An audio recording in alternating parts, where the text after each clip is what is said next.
लक्ष्मीनाथसमारम्भां नाथयामुनमध्यमाम् अस्मदाचार्यपर्यन्तां वन्दे गुरुपरम्परां सर्वधर्मान् परित्यज्य माम् एकं शरणं व्रज अहं त्वा सर्वपापेभ्यो मोक्षयिष्यामि मा शुचः. ஸ்ரீவைஷ்ணவ சம்பிரதாயத்தில் குரு பரம்பரை என்பது ரொம்ப முக்கியம்.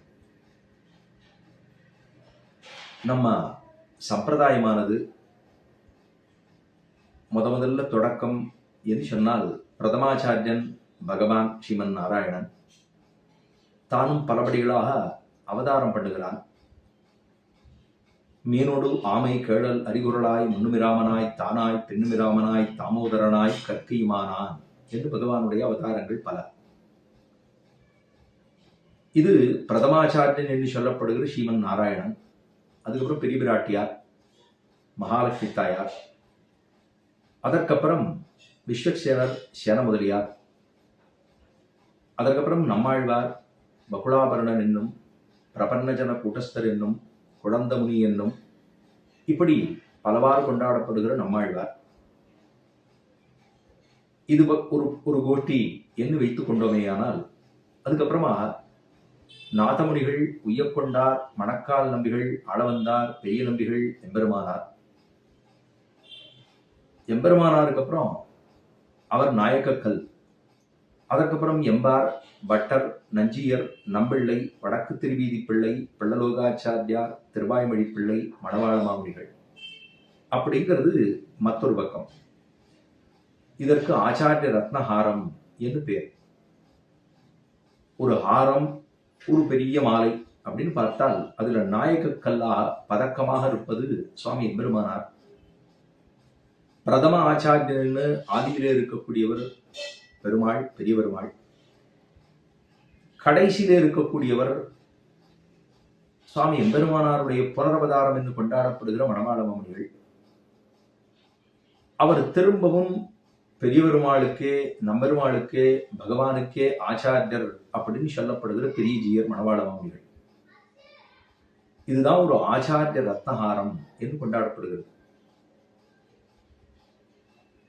இதிலே பகவான் ஸ்ரீமன் நாராயணன் பல பல அவதாரங்களை பண்ணுகிறான். எதற்காக? நம்மை போல சேத்தனர்கள் எல்லாம் உஜ்ஜீவிக்க வேண்டும். உஜ்ஜீவனம் என்ன? பகவானை சென்று சேர வேண்டும். எங்கிருந்து வந்தோம்? பல பல ஜன்மாக்களை எடுத்து இப்பொழுது மனிதனாக மனுஷ பிறவியை பெற்றுள்ளோம். இந்த மனுஷ பிறவியிலே எம்பெருமானை நினைத்து தெரிந்து கொண்டு தியானம் பண்ணி அவனை உபாசனம் பண்ணி அவனுடைய திருவடிகளை போய் சேர வேணும் அப்படிங்கிறது தான் இயற்கை. அதுவே கர்த்தவியம். வைகுந்தம் புகுவது மன்னவர் விதியே என்று ஆழ்வாருடைய திருவாக்கு, திருவாய்மொழியிலே. அப்படி எம்பெருமான் பல பல அவதாரங்களை பண்ணுவது இந்த சேத்தனர்கள் எல்லாம் உஜ்ஜீவிக்க வேண்டும் என்னும் பொருட்டா. அப்படி எடுத்த அவதாரங்களிலே பரிபூர்ண அவதாரம் அப்படின்னு கொண்டாடப்படுவது ஸ்ரீ ராமாவதாரமும் ஸ்ரீ கிருஷ்ணாவதாரமும். ராமகிருஷ்ணாதி அவதாரங்கள் என்று பரப்ப சொல்லுவார்கள். அதிலும் கிருஷ்ணாவதாரம் நமக்கு முந்தைய அவதாரம். நாமெல்லாம் இருக்கக்கூடியது கலியுகம். இதற்கு முந்தைய யுகம் துவாபர யுகம். அதற்கு முந்தைய யுகத்திலே ஸ்ரீ ராமாவதாரம். அப்படின்னு பார்த்தோம்னா நாம் வாழ்கிற காலத்துக்கு பக்கத்துல இருக்கக்கூடியது ஸ்ரீ கிருஷ்ணாவதாரம் தான். அவரானோ ராமனானோ ராஜாவாக அவதாரம் பண்ணி இருந்தார். அவரை அருகிலே சென்று கட்டுவதுங்கிறது ரொம்ப கடினம், துர்லபம். சௌசீல்யம் என்கிற கல்யாண குணம் இருந்தது எம்பெருமானிடத்திலே, சக்கரவர்த்தி திருமகனிடத்திலே. சௌலபியம் அப்படிங்கிற கல்யாண குணம் இருந்தது ஸ்ரீ கிருஷ்ணாவதாரத்துக்குன்னு எடுத்த அவதாரம். சௌலபியத்தை காண்பிக்க வேண்டும், நீர்மையை காண்பிக்க வேண்டும் என்பதற்காகவே எடுத்த அவதாரம் ஸ்ரீ கிருஷ்ணாவதாரம். எல்லாரோடும் சேர்ந்து கலந்து பரிமாறி மக்களோடு மக்களாக, குழந்தைகளோடு குழந்தைகளாக சிறுமி இடைச்சிகளோடு இடைச்சிகளாக, மாடுகண்ணுகளோடு மாடுகண்ணுகளாகத்தானும் இருந்திருந்தான் எம்பெருமான். அந்த ஸ்ரீகிருஷ்ணாவதாரத்திலே பாண்டவர்களுக்குத்தானும் தூது நடந்தான், பாண்டவ தூதனாக. அவன் பாண்டவ தூதனாக எழுந்தருள் இருக்கச் செய்தவே மகாபாரத யுத்தம் தொடங்கும் முன்பாக தான் கொடுத்து போனது பகவத்கீதைங்கிற உயர்ந்த சாஸ்திரம். ஸ்ரீ கிருஷ்ணாவதாரத்திலே பெருமை, பகவான் நீர்மையை வெளிப்படுத்தினான். எல்லாருக்கும் மனுஷே பரத்வம் என்று சொல்லும்படியா பரத்வமாக பகவான் பரமதத்திலிருந்து எழுந்தருளி வந்தவன் மேன்மையும் காட்டுகிறான், எளிமையும் காட்டுகிறான், நீர்மையும் காட்டுகிறான். அதற்கு எடுத்த அவதாரம் தான் ஸ்ரீ கிருஷ்ணாவதாரம். அந்த மகாபாரதத்திலே முக்கியமான ஒரு பாகம் என்று சொன்னால் விஷ்ணு சகஸ்ரநாம அத்தியாயமும் பகவான் கொடுத்து போன்றதான பகவத்கீதை. அந்த பகவத்கீதை உபனிஷத்துக்களுடைய அர்த்தங்களை எம்பெருமான் கொடுத்து போனான். அதுலதான் கடைசி அத்தியாயத்திலே எல்லா தர்மத்தையும் விட்டு சாட்சாது என்னையே தர்மமாக பத்து, சோகப்படாதே, உனக்கு முக்தி கொடுக்கிறேன், மோட்சத்தை கொடுக்கிறேன் எம்பெருமான் தானும் சொன்னது 18வது அத்தியாயத்திலே 66வது ஸ்லோகமாக. சர்வதர்மான் பரித்யஜ்ய மாம் ஏகம் சரணம் பிரஜ அகம் தா சர்வபாவேபியோ மோக்ஷயிஷ்யாமி மா சுசஹா என்று தெரிவித்தான் எம்பெருமான். என்னையே எல்லா விதமான தர்மமாக பத்து, உன்னை மழாத இன்பத்துக்கு மோட்சத்துக்கு கொண்டு செல்கிறேன், சோகப்படாதே என்று எம்பெருமான் சொல்லி போந்தான். இப்படி உபனிஷத்துக்களுடைய சாரத்தை அர்த்தத்தை கொடுத்தபடியினாலே அது கீதோபனிஷத்து என்று கொண்டாடப்படுகிறது. இது கிருஷ்ண அப்படின்னு சொன்னால் தான் கூட இருக்கக்கூடியவர்களை எல்லாம் ஆனந்தமாக கழிப்படையும்படி செய்யக்கூடியவனே கிருஷ்ணா, கண்ணன், கிருஷ்ணன் அப்படின்னு இந்த கிருஷ்ணாவதாரத்துக்கு இருக்கக்கூடிய சிறப்பு இது. இது ஒரே ஒருத்தன் அர்ஜுனனுக்கு உபதேசம் பண்ணான் என்பருவான். அவனுக்கு கர்மயோகத்தை, ஞான யோகத்தை, பக்தி யோகத்தை, பிரபத்தியை, சரணாகதியை உபதேசம் பண்ணது ஒரே ஒரு ஆளுக்கு. அது பகவத்கீதை. அது பகவான் சொல்லப்படுகிற எம்பெருமான் கொடுத்தது. தத்துவம் உபதேசம் பண்ணது அது. தத்துவம் அப்படின்னு சொல்லப்படுகிற எம்பெருமான் உபதேசம் பண்ணது ஒரே ஒருத்தன் அர்ஜுனனுக்காக கொடுத்தது. இன்றும் அவரவர்கள் அதை தெரிந்து கொள்ளுகிறோம், காலக்ஷேபமாக கேட்கிறோம், எம்பெருமானை அடைய முற்படுகிறோம். இது ஒரு பக்கம். மற்றொன்று எம்பெருமான் எடுத்ததான ஆவேசவதாரம். முதல்ல கிருஷ்ண இது உபனிஷத்தினுடைய அர்த்தங்களை கொடுத்தது எம்பெருமான். மற்றொன்று கிருஷ்ண துவைபாயன என்றால் வேதவியாச பகவானுக்கு கிருஷ்ண துவைபாயனர் என்பது திருநாமம். ஏன்னா அவருக்கு முன்பாக அந்த வேதங்கள் எல்லாம் ஒன்றாகத்தான் இருந்தது. அதை பகுத்து கொடுத்தவர், பிரித்து கொடுத்தவர், அதனுடைய சுபாவத்துக்கு தகுந்தார் போலே அது எப்படி சேவிக்கப்பட வேண்டும் என்கிற ரீதியிலே அதை பகுத்து வகுத்து கொடுத்தவர் வேதவியாச பகவான். வேதவியாச பகவானுக்கு பெருமைன்னு சொன்னால் அவர் வந்த பரம்பரையே பெருத்த பெருமை. பிரம்மா சதுர்முக பிரம்மான்னு கொண்டோமேயானால் அந்த சதுர்முக பிரம்மா அவனுடைய பிள்ளை வசிஷ்டாச்சாரியர், வசிஷ்டாச்சாரியனுடைய பிள்ளை சக்தி, சக்தியினுடைய பிள்ளை பராசரர், பராசரருடைய பிள்ளை வேதவியாசர், வேதவியாசருடைய பிள்ளை இப்படின்னு சொன்னோம்னா சுகபிரம்மம். இப்படின்னு இந்த பரம்பரையே பெருத்த பரம்பரை. அது எவ்வளவு உயர்ந்ததான பரம்பரை. அதுல வந்தவர் தான் வேதவியாச பகவான். வேதத்தை வகுத்து கொடுத்த பெருமை அவருக்கு உண்டு. மகாபாரதத்தை கொடுத்த பெருமை அவருக்கு உண்டு. ஸ்ரீமத் பாகவதத்தை கொடுத்த பெருமை அவருக்கு உண்டு. கிருஷ்ண அவதாரத்தையே கண்ணனே இவரோ அப்படின்னு சொல்லக்கூடிய பெருமை இவருக்கு உண்டு. கண்ணனை பத்தி தான் சொல்ல வேணும் என்று ஆரம்பித்தார் மகாபாரதத்திலே. ஆனா கண்ணனை பத்தி சொன்னாரா? நாராயண கதை என்று தொடங்கினார். ஆனா ஏதோதோ விஷயங்களையும் பல விஷயங்களையும் லோகத்து விஷயங்களை சொல்லும்படியாக வந்தோ அமைந்தது மகாபாரதத்திலே. அந்த வருத்தம் தீரத்தான் தானும் ஸ்ரீமத் பாகவதத்தை தானும் கொடுத்து போனார் இந்த உலகத்துக்கு. கிருஷ்ணா கிருஷ்ண துவைபாயனர் என்று சொன்னால் அது வேதவியாச பகவானை குறிக்கும்.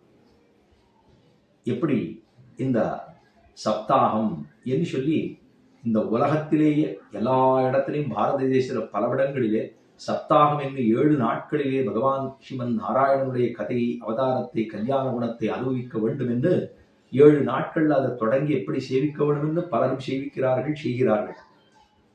அந்த பெருமை ஆரச் சேரும்னா கிருஷ்ண துவைபாயனர் என்று சொல்லப்படுகிற வேதவியாச பகவானை சேரும். சரி, அடுத்தது கிருஷ்ண திருஷ்டா தத்துவ ஜன்மம் அப்படின்னு பேரு. இது யாரு? பகவான் கிருஷ்ணன் ஸ்ரீமன் நாராயணனுடைய அவதாரம்.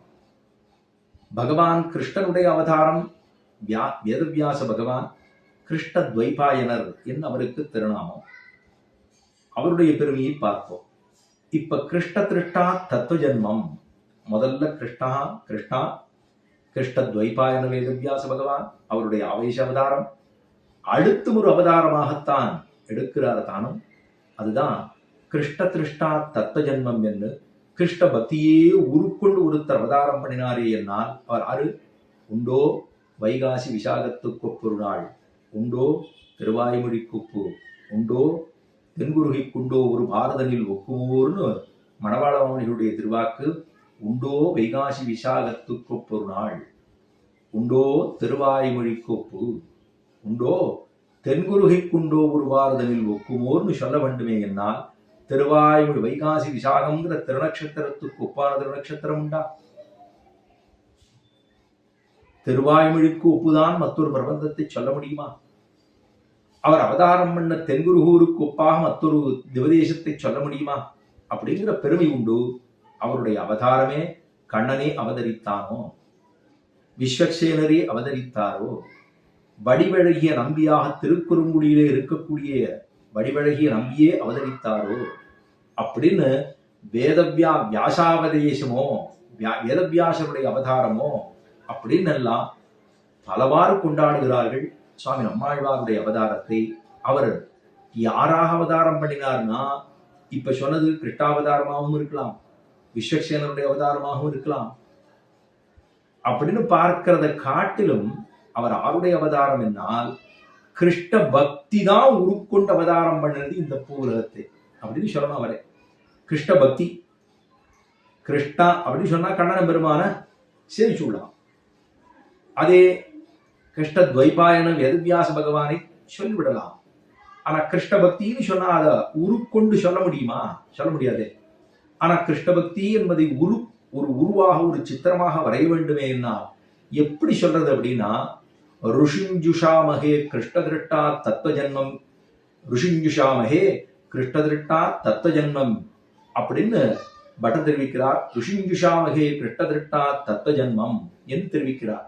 ஆஹா, அத்தனை பெருமை இருக்கக்கூடியது கிருஷ்ண பக்தியே உருக்கொண்டு ஒருவர் அவதாரம் பண்ணினாரே என்னால் அவர் வேறாரும் அல்ல, சுவாமி நம்மாழ்வார். நம்மாழ்வாரைத்தான் அத்தனை பெருமையாக கொண்டாடுகிறோம். கிருஷ்ணனை பத்தி கண்ணன் அப்படின்னு சொன்னா அவர் எப்படி தெரியுமா சொல்ல, நம்ம கண்ணன் அப்படின்னு சொன்னோம்னா அவதாரத்தை சொல்லுவோம். ஆனா அவர் என்ன சொல்லுவார்னா, எனக்கு உண்ணும் சோரே கண்ணன், நான் சாப்பிட்ற சாப்பாடு கண்ணன். இது நம்ம யாராவது சொல்லுமா? பருகு நீர் கண்ணன், நான் சாப்பிட்ற தேத்தத்தை கண்ணன் சொல்றேனா? இல்லையோ. அப்ப உண்ணும் சோறு கண்ணனாக, பருகு நீர் கண்ணனாக, தின்னும் வெத்திலையும் கண்ணனாக, சாப்பிட்ற வெத்தலை கூட கண்ணனா. அதே போல இது மாத்திரமல்ல, உண்ணும் சோறு கண்ணன், பருகு நீர் கண்ணன், தின்னும் வெத்திலை கண்ணன், எல்லாம் கண்ணன் அப்படின்னா தான் தன்னுடைய பிரபந்தத்திலேயே உண்ணும் சோறு, பருகு நீர், தின்னும் வெத்தலையும் எல்லாம் கண்ணன் எம்பெருமான் என்னன்னே அப்படின்னு தானும் தெரிவிக்கிறார். ஆஹா, கிருஷ்ண பக்தியே உருக்கொண்டு ஒருத்தர் அவதாரம் பண்ணினார் என்று சொன்னால் அது சுவாமி நம்மாழ்வார். பிரபன்ன ஜன கூட்டஸ்தர், நமக்கு எல்லாருக்கும் குலபதி யார்? நமக்கெல்லாம் அவரவர்கள் குலபதின்னு சொல்லுவோம். ஆறு நமக்கு அந்த குலத்துக்கு இருக்கக்கூடிய எம்பெருமான் ஆறுன்னா சுவாமி ஆளவந்தார் தெரிவிக்கிறார். ஆஜ்யசன குலபதேர் பகுலாபிராமம் ஸ்ரீமத் ததங்கிரி யுகலம் பிரணமாமி மூர்த்தனாம் என்று நம்மாழ்வாரே நமக்கு குலபதி என்று சொல்லுகிறார். பரமாச்சாரியராக இருக்கக்கூடிய ஆளவந்தார். கிருஷ்ணா என்று சொன்னால் பெருமான், கிருஷ்ண துவைபாயனா என்று சொன்னார் வேதவியாச பகவான், மூன்றாவது கிருஷ்ண திருஷ்ணா தத்துவ ஜன்மம் என்று சொன்னார் அது சுவாமி நம்மாழ்வார். அப்படின்னா இவர் கொடுத்தது என்ன கொடுத்துட்டு போனார்? அவர் பகவத்கீதையை கொடுத்தார், இவர் வேதங்களை எல்லாம் ஒருங்கிணைத்து ஒன்றாக கட்டுக்கோப்பாகத்தானும் கொடுத்தார். ஸ்ரீமத் பாகவதத்தை கொடுத்தார், மகாபாரதத்தை கொடுத்தார். நம்மாழ்வார் என்ன கொடுத்தார்னா, அவர்கள்லாம் கொடுத்தது ஒருத்தனுக்கு கொடுத்தார், வேதத்தை பகுத்து கொடுத்துட்டு போயிட்டார். ஆனா நம்ம ஒவ்வொருவரும் உஜ்ஜீவிக்க வேண்டும். எம்பெருமானுடைய அவதாரம் அதுக்குதான். வேதம் அப்படின்னு சொன்னா நம்ம எல்லாம் நமக்கு கர்ம பாகம் என்ன, அதே போல பிரம்ம பாகம் என்ன அப்படிங்கறத சொல்லுவதே வேதங்களும் உபனிஷத்துக்களும் தான். இப்போ மூன்றாவது இந்த கிருஷ்ண திருட்டா தத்துவ ஜன்மம் என்று கிருஷ்ண பக்தியாக அவதரித்திருக்கக்கூடிய நம்மாழ்வார் கொடுத்தது என்னன்னா, நம்ம எல்லாம் உஜ்ஜீவனம் அடைய வேணும் என்பதற்காகவே அவதரித்தவர் நம்மாழ்வார். அவர் கொடுத்தது ரிக்வேதத்துக்கு சோமாக திருவிருத்தம், எஜுர்வேதத்துக்கு சோமாக திருவாசிரியம், அதர்பண வேதத்துக்கு சோமாக பெரிய திருவந்தாதி, சாமவேத சாரமாக திருவாய்மொழின்னு 4 வேதத்துக்கும் அவர் உபனிஷத்தினுடைய அர்த்தத்தை கொடுத்தது கண்ணன் பெருமான். 4 வேதங்களை பகுத்து கொடுத்த பெருமை வேதவியாச பகவானுக்கு. ஸ்ரீமத் பாகவதத்தை கொடுத்தது, மகாபாரதத்தை கொடுத்தது. பாரத பஞ்சமோ வேதகான 5வது வேதத்துக்கு சமம் என்று மகாபாரதத்தை சொல்லுவார்கள். அந்த பெருமையை கொடுத்தது வேதவியாச பகவான். ஆனா நாமும் புரிந்து கொள்ளும்படியா நம்ம எல்லாரும் புரிந்து கொள்ள வேணும், நன்ன தெரிந்து கொள்ள வேணும். எம்பெருமான் அவனை பற்றின கல்யாண குணங்களை அனுபவிக்க வேணும்னா தெள்ளு தமிழிலே, தீன் தமிழிலே, செந்தமிழிலே, துள்ளு தமிழிலே ஆனந்தமாக ராகத்திலே இசைத்து பாடக்கூடிய அளவுக்கு நமக்கு கொடுத்து போன பெருமை ஆரைச்சாரும் நம்மாழ்வாரைச்சாரும். அவர் கொடுத்ததுதான் 4 பிரபந்தங்கள், 4 வேதங்களுக்கு சாரமாக 4 பிரபந்தங்களை கொடுத்த பெருமை கிருஷ்ண பக்தியே அவர்தான். என்ன அது மிகையாகுமா? அவர் சொல்றார், கண்ணனல்லால் தெய்வம் இல்லை என்னார். கண்ணனை தவிர தெய்வம்னு வேற ஒண்ணு சொல்ல முடியுமா? நம் கண்ணன் கண் அல்லது இல்லையோர் கண்ணே நாகணமிஷ நம்பிரான் சரணே சரண் என்னும் ஒழையன்பின் பேச்சு மலையூடு அவள உயிருண்டான் கடல்கள் அவையே சரணாக கொண்ட குருகூர் சடகோவன் என்ன சரணாகதி சாஸ்திரத்தை கண்ணனும் கொடுத்தார், நம்மாழ்வாரும் கொடுத்தார். கிருஷ்ண பக்தி அதாவது உபனிஷத்தினுடைய அர்த்தங்களை அவர் கொடுத்தார். உபனிஷத் என்ன வேதத்தினுடைய சாரமாகவே கொடுத்த பெருமை நாமும் தெரிந்து கொள்ளும் அளவுக்கு கொடுத்த பெருமை ஆரைச்சாரும் அது நம்மாழ்வார மட்டுமே சாரும். அந்த பெருமை ஒரு மூலத்தை கொடுப்பதற்கும் நாமும் புரிந்து கொள்ளும் அளவுக்கு நமக்கு ரொம்ப சுலமாக கொடுக்கக்கூடிய தன்மையிலே கொடுத்த பெருமை நம்மாழ்வாரை சாரும். அப்படின்னு பார்த்தா கிருஷ்ண கிருஷ்ண துவைபாயன கிருஷ்ண திருஷ்டா தத்துவ ஜன்மம் அப்படிங்கிற இம்மூவரும் இந்த சனாதன தர்மத்துக்கு எத்தனை அவர்கள் கண்ணன பெருமான் அவதாரம் பண்ணது, அவருடைய ஆவேச அவதாரம் என்ன, அவரே அவதரித்தார்ன்ற பெருமை இருக்கக்கூடியது கிருஷ்ண கிருஷ்ண துவைபாயன கிருஷ்ண திருஷ்டா தத்துவ ஜன்மம் என்று தெரிந்து கொள்வோமாக. ஸ்ரீமதே ரமஜா மாத்ரு மஹீந்திராய மகாத்மனே ஸ்ரீ ரங்கவாசினே புயாத் நித்யஸ்ரீ நித்யமங்கலம்.